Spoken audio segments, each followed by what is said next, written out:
I'm Paula. I'm David. Welcome to David's Wealth of Knowledge. Today's topic is someone interesting from South Africa. David, who are you going to talk about? Okay, so a couple of months ago I learned about this guy. He was a black man, guy named Maseko. Now, from back then, the Northern Transvaal, near Springs, he was a miner. But at the outbreak of World War II, he signed up for the Native Command. Okay, and we worked as a porter,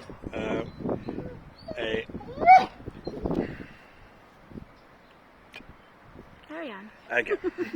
Sorry, just a very yappy dog. Okay, he worked as a porter, a field stretcher bearer, and so on, because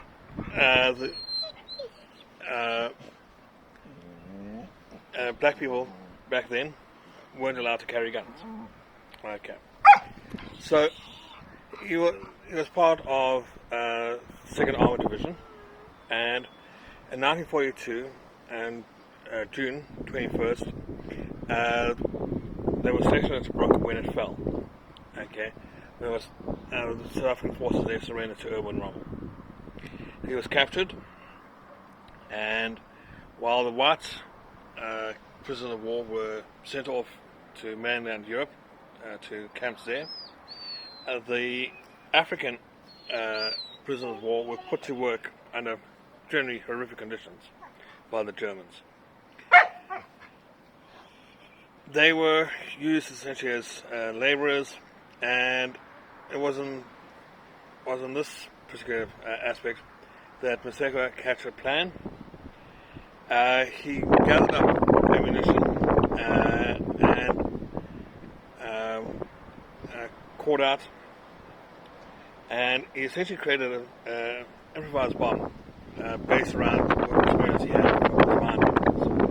Okay, and on 21st of July, he and three others were offloading an Italian freighter as part of Dr. Harbour, and when they had finished the last of the load, he set a small charge among fuel tanks and got off the ship, and the bomb subsequently went off and sunk the ship. Questions were asked.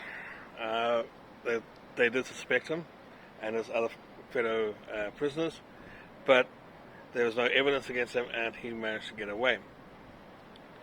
A little later, he then escaped from the prison camp and trekked for 3 weeks back to Allied lines, and he was actually there when the Second Battle of El Alamein took place, working as a stretcher bearer. For his actions for sinking that ship, he was actually awarded what was then known as the military medal. Okay. There's some controversy.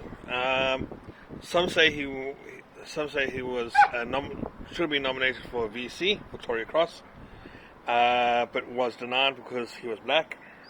Other evidence might show that he was originally nominated for a low medal and was upgraded to the military medal.